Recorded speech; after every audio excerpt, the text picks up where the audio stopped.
We are live, alive. Here we are, friends. It's Here Tuesday we night. are. I hope you ate some tacos earlier. And I didn't. Was that your plan all along? Was Taco Tuesday? I mean, Taco Tuesday is every day for me. Yeah. Not every day's Tuesday. Not every Every day's day's taco. But, we are here for Talking Toast. You have a minute or so to grab a drink, grab a friend, and grab your friend a drink, but don't take it from them. We are drinking tonight Unforgivable Curses by Peabody Heights, which feels like an appropriate drink for tonight. Unforgivable curses. Unforgivable Curses. It's working. In our glasses brought to us by the Millers. Yeah. With our Reverend Doctor's names on it. That's right.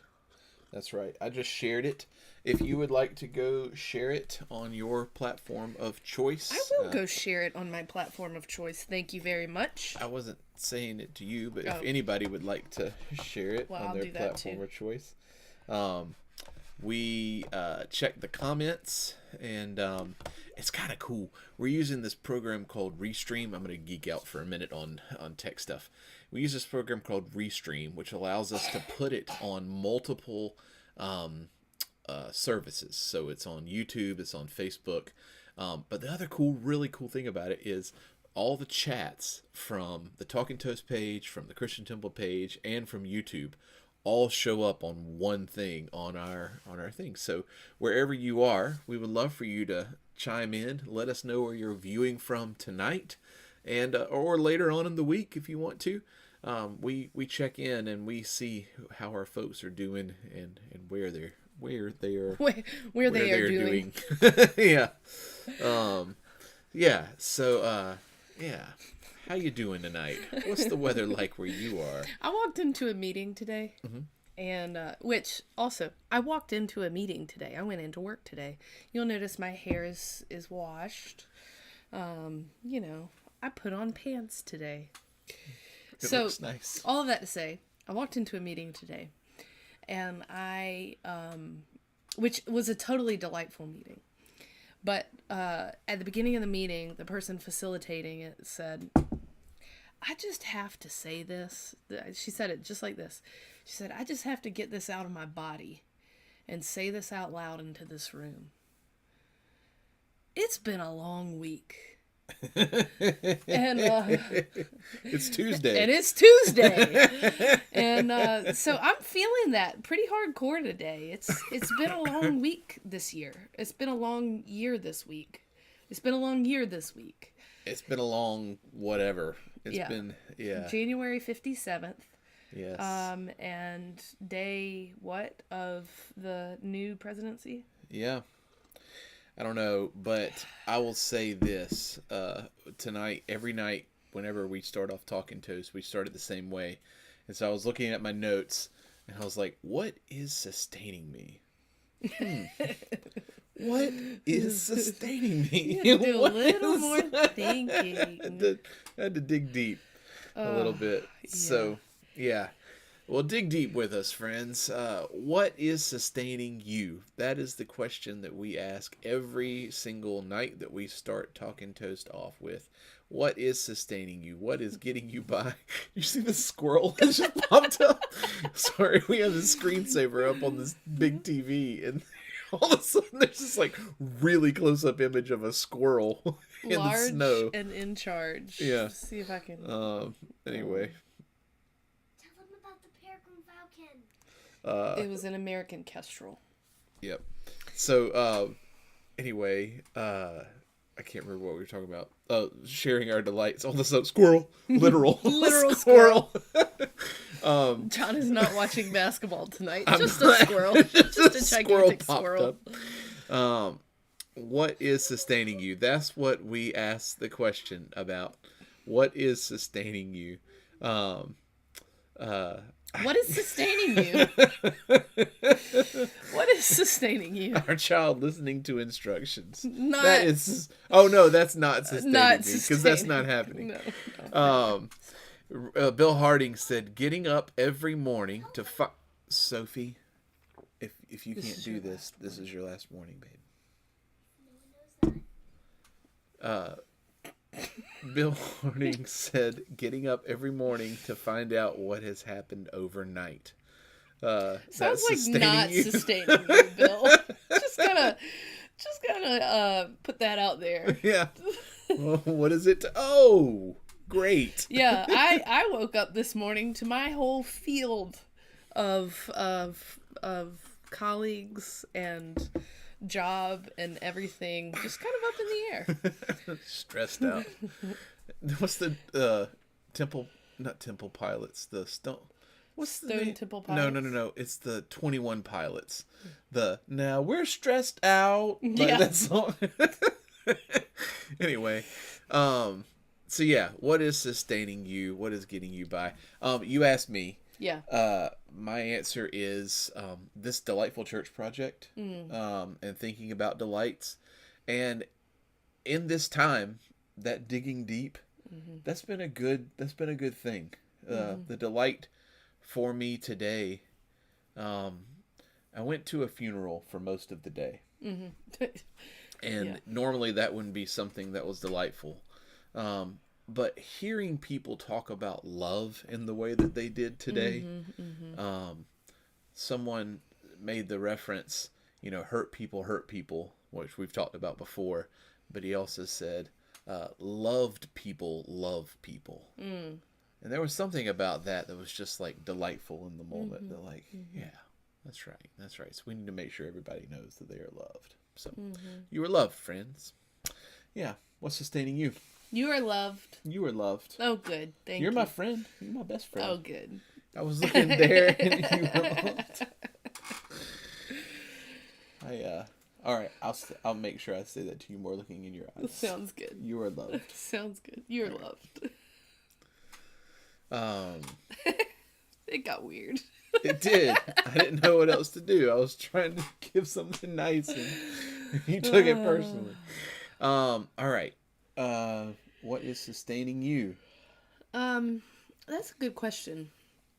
I've done some thinking about my creative life and just life outside of work, and that's been really joyful. I toyed last week with doing some kind of experimenting with another platform, and but that really helped me kind of hone in on the message that I'm trying to get out there, and the writing that I'm trying to do for myself. So yeah, that's been a lot of fun. Love it. Yeah. It's been fun. So Katie has this Substack called A Modern Canon, and you should go look it up. Katie Calloway on Substack and K. Calloway, subscribe. I think. Oh, K Calloway. Yeah, K. Calloway. Anyway, the letter K Calloway, and Yeah. she's just a call away if you're looking for how to spell that. All A's, baby. All A's, baby. Yeah. Yeah. So Yeah, so makes me this happy. Substack is kind of fun. So I actually just learned that you can do a Substack within a Substack. Yeah, we got a call. Yeah. So you can do a Substack within a Substack. Yeah. And so I was feeling kind of boxed in with my Substack kind of topic already. Like, tell me you're an Enneagram 7 without telling me you're an Enneagram 7. And I've been wanting to do some more experimental writing, some more personal narrative, that sort of thing, essay type writing. And so that's why I kind of looked at another platform, but it was really fun. So I've got this like Substack and my regular Substack, and I'm working out content creation and all that good stuff. So I'm excited. Stacks upon stacks. Stacks upon stacks. Judy Calvert, welcome back. It's good to see you online. Thank you for chiming in from Texas, I think. Tejas. Yeah. I guess that's Finally where you home are to tonight. join So again. home means Texas. Yeah, that's Substack. wonderful. I'll drop a link in there for you, Sonia. That sounds good. One of the things. Sorry. Do you want to look it up right here? You're good. Yeah, sure. Okay. Thank you. One of the things that I was also going to share that is delighting me is I got this email today or yesterday that, hey, one of our youth has a basketball game today, a middle school basketball game, and she's playing at like 5 o'clock, and I didn't know if I could go or not, and so I had to wait for a minute, and then I waited until today. Because we've had like sickness going through our Yeah, house. yes. Anyway, so I waited until today, and then I went, and this person, this congregant, said, "Go buy tickets here." And I was like, "To a middle school basketball game? That's awesome." Pre-sale. So I went to the link, and it said, "Sorry, your event is sold out." And I was Middle school middle school basketball? basketball. That's sold out? And so I sent an email to this parent and said, I'm so sorry. It looks like it's sold out. Please let me know. Text me if there's a spot available. And there wasn't. It really was a sellout for Catonsville versus Arbutus. And Middle school yes. basketball sellout. Yes. And notice the girls were the last game. So they were were. like the prime time. They game. were prime time, and they went into overtime, and they won. The Catonsville girls won. So anyway, that just makes me so happy. Hey, you figured it out. Good. I did. Good. Yeah, basketball is great. And Yeah. basketball grand. It is. It is. The Iowa women are playing right now, and I'm not watching it, but I will as soon as we get off. Darts.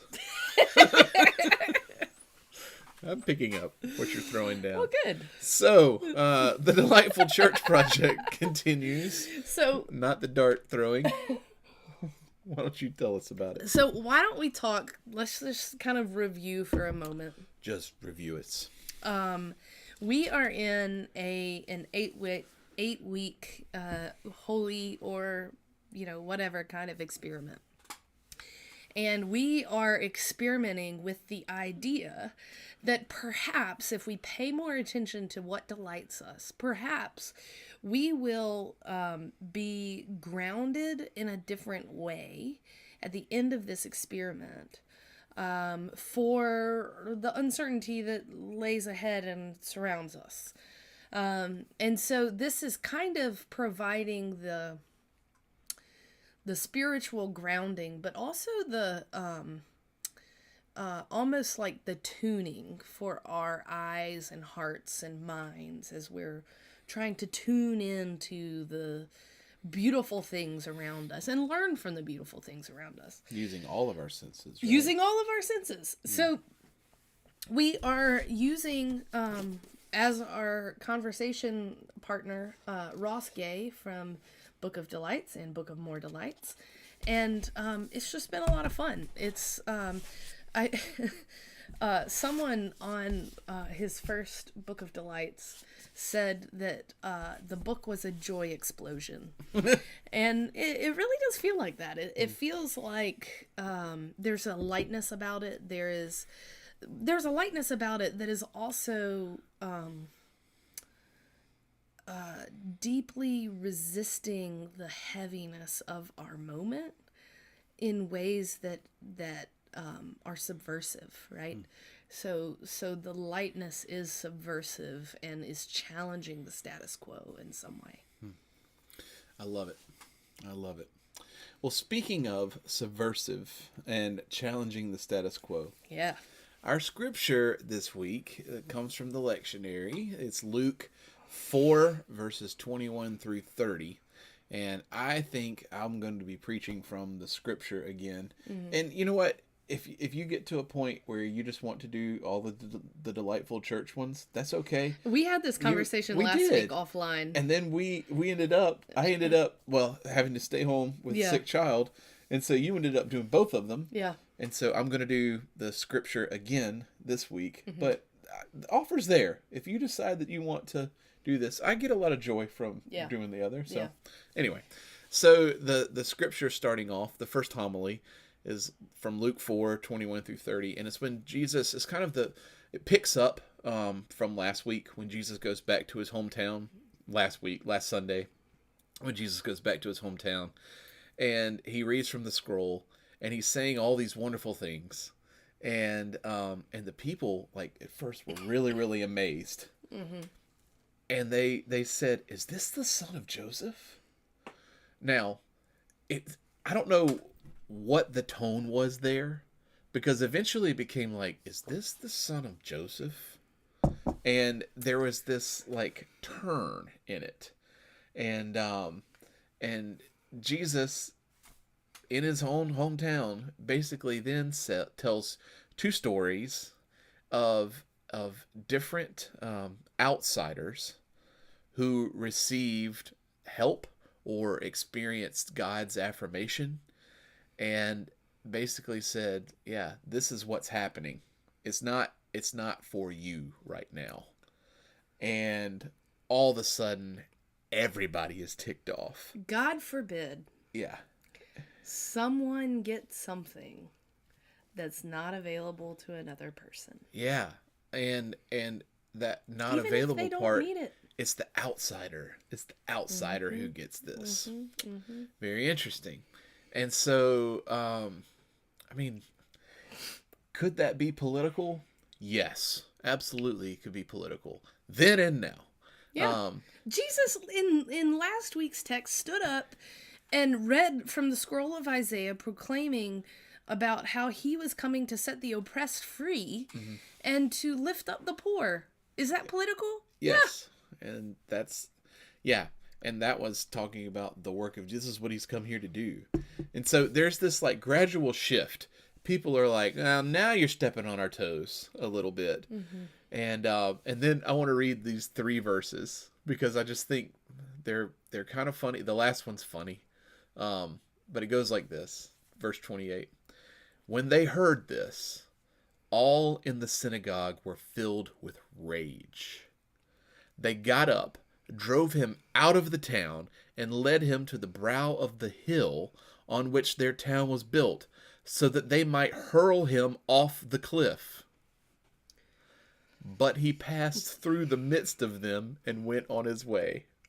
Jesus literally almost got thrown off the stained glass cliff. Yeah. Have you heard this term? Yes. So there's like the glass ceiling that people talk about, and the stained glass ceiling that people talk about, as in you can't rise above a certain level of prominence or notoriety or whatever, right? So there's the ceiling that pushes down on your rise, but then there's the cliff.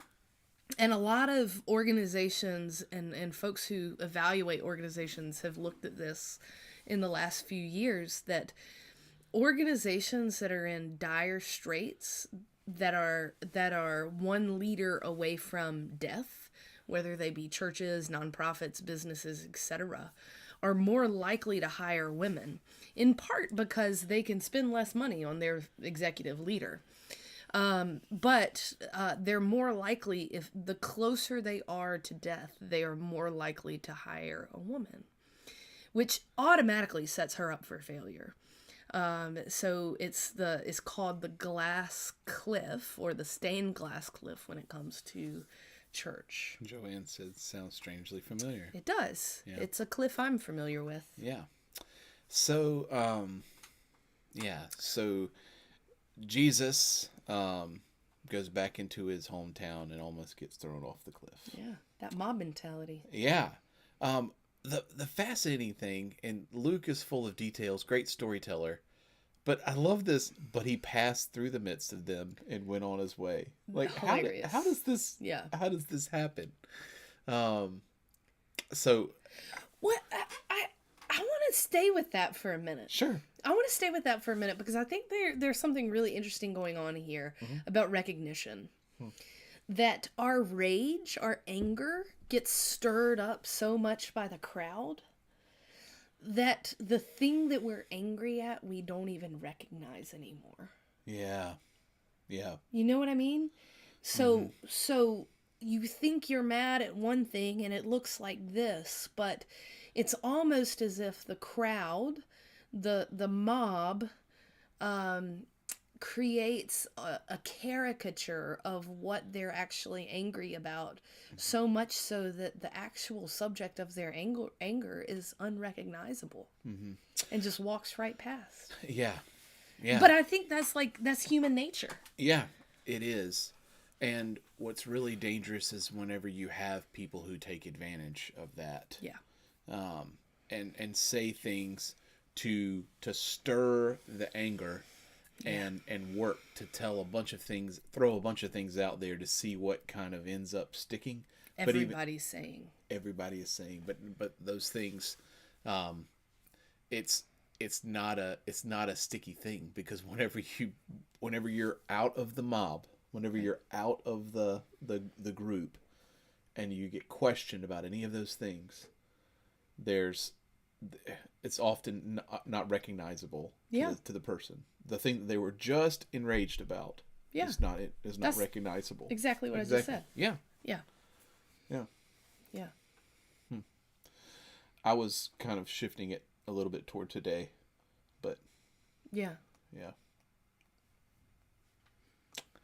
Anyway. All right. What? Nothing. Okay, you keep looking at me like I did something wrong. No, I'm not looking like you did anything wrong. No. No. Yeah, I was just processing through it again, too. I can't wait to preach about this. I'm kind of excited about it. All right, what are you talking about on Sunday? So I'm thinking about the things that this text can teach us about being a delightful church or a delightful community. And I am thinking about the marker of this community that runs Jesus out of town to the edge of this cliff is they're the anti-delight, right? They're the antithesis of a delightful community, because they give in to their rage, they give in to those people are saying mob mentality kind of threats, right? So I was thinking about that and thinking about, so what would be the lesson in delight here? And the lesson in delight would be, if they were to accept him, even though he goes up against their conventional wisdom. So conventional wisdom is God acts in this way and not in that way for them. Because they're faithful Jewish people. They have been immersed in this tradition. And for them, they can't see past the possibility that there might be a different manifestation of the divine. And so because they can't see past that possibility, or they can't reimagine how that might be made manifest, how the scriptures that they love might be made manifest, they end up running this person out of town, ultimately because they don't accept the different way his wisdom is showing up.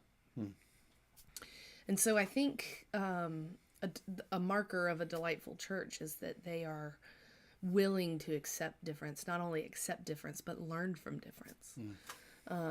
And so, which takes inclusion a step further, right? I don't know if you've seen some of the things that, like, inclusion is the bare minimum. Right. Mattering is the bare minimum. And so acceptance is the bare minimum. But perhaps the marker of the delightful church is that they not only accept but honor and learn from those who are different among them. Affirmation. Yeah. That's why a lot of churches, whenever you might hear these buzzwords, open and affirming, most churches can claim, yeah, we're open. We're open to anybody coming. We just want people. Yeah. But then is there an affirmation of who those people are? Yeah. And can they be their whole selves there? Yeah. Bill asked the question, are they throwing that out because it's a form of misdirection? Thinking about the leaders that I was mentioning, I think. What were they really planning? In this mob mentality, I don't know if there was a plan necessarily, but I do think that there's often leaders who are taking advantage of that, and it might be to cover up, but it might just be to enrage, to keep people at a At a 12. at a 12. Yeah. John and I were talking today. If you've been following the news at all, you know that there was a pause on an announcement of a pause on all grants, federal grants and loans, which, as a grant writer, was a little bit scary. But we were talking today because I was listening to an NPR story about the last Trump presidency. And they said, one thing we learned from the last Trump presidency is we can't keep it at a 12 for all 4 years, as in 12 out of 10. Meaning we've got to rage when it calls for it, advocate for those who are, on the underside of these decisions. But if you're mad at everything, you're really mad at nothing, right? And so there was a lot of kind of uncertainty around the grants thing today, and a lot of anger going around. And I was like cool as a cucumber the whole day. But it's mostly because like understanding the way that worked, and that this was actually more of a long-term issue than a short-term issue, which allowed me to like keep my cool today. So I was at like a 7 out of a 10. But I think that's a really important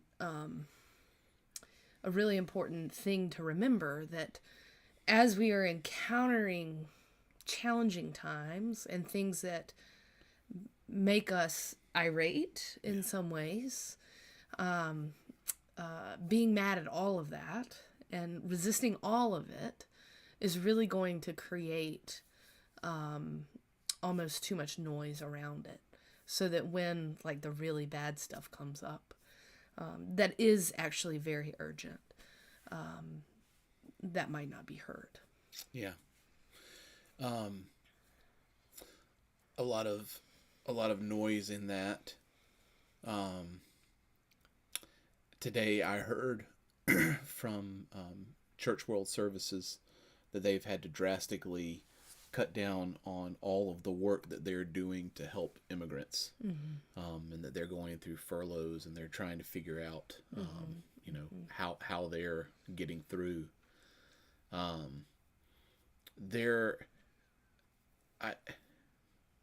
really appreciate you saying the thing about we can't keep it at a 12 all the time.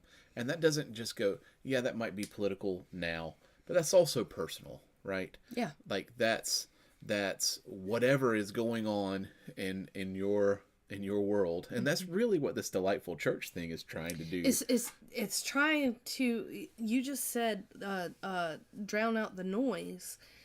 We are trying, do you remember back in the day, when the television, you had to tune the television to the station, right? Or the radio station. Radio's better. You had to tune it, and there was that one little place on the knob that really picked it up clearly. But one little click over and you're staticky, you can hear the words just a touch. And that's kind of like what happens in our world when we're out of touch with our delights, because it makes it harder to hear the things that are essential, because what the delights teach us is what is essential. Yeah. I have this image of your dad driving in neighbors' yards trying to find the best spot on AM radio to pick up the Iowa Hawkeyes basketball games. And that's just like exactly that's the thing. I was with him one night when we were parked in somebody's driveway who called the cops on us because it was the only place that he could pick up AM 1040, which was the Iowa Hawkeyes radio station, which, by the way, does not get broadcast in North Carolina. But in certain driveways, he could pick it up. And so that's our task, is to be willing to pause and adjust the dial just a touch. Yeah. Ross Gay talked about when he was writing his book that came in between these two books. It's a book called Inciting Joy.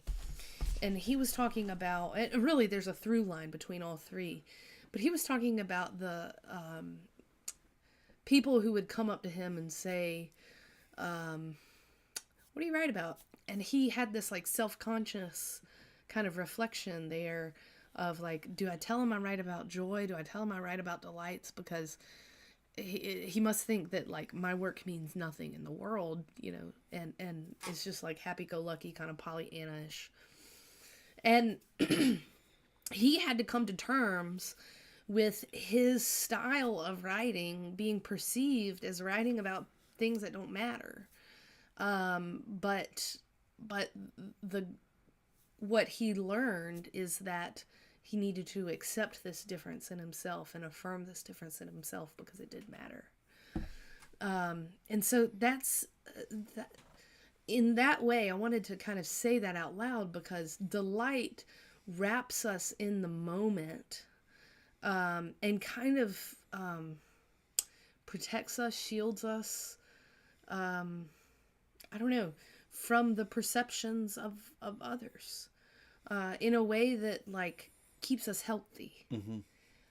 And that's something that I'm still working on, Mm-hmm. is not giving into the perception of others, and really staying true to what is delighting me, in the moment. Mm-hmm.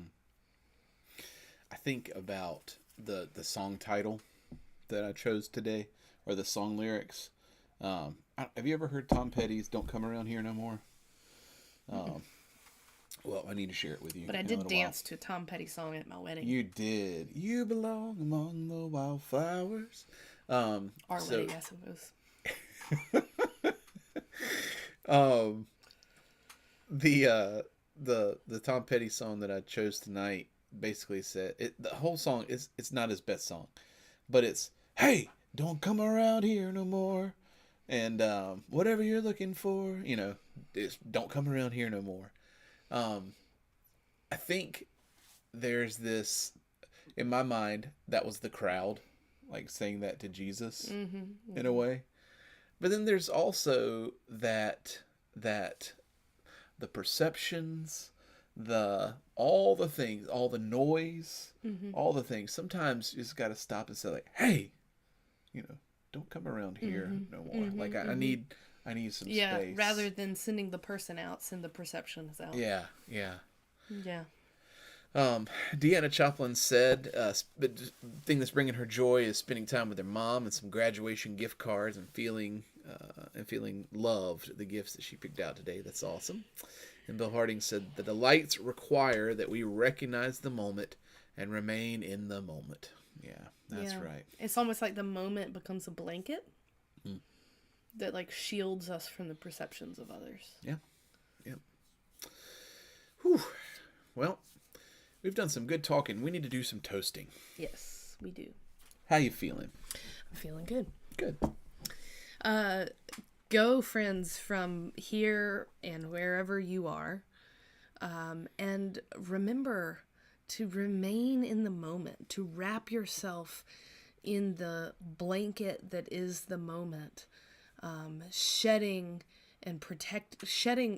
all appearances and perceptions and protecting yourself from them through the comfort of the moment. And may you find comfort in knowing that you don't have to have it all figured out. And some outsiders might just have some things to teach us. Cheers. Cheers, friends. Julia said night-night. Was you don't have to have it all figured out because of my long toast. I had a rambling toast. No. Okay. You said something in it, and no. Okay. No. And can I tell you what was going on in my mind with that? I don't know how many song lyrics that I've written that like start off with like, I don't have all the answers. I don't have it all figured out. I don't know, just like open, like, I don't know. Yeah. And so, anyway, that doesn't help with anything, but that's what I was thinking about. Like, I just gave a toast that, like, goes right down a bunch of my song lyrics. Oh, Joanne, we love you too. And we love all of you. And I love you. I love you. So, friends, have a great night. And we'll... You all right? You gonna make it?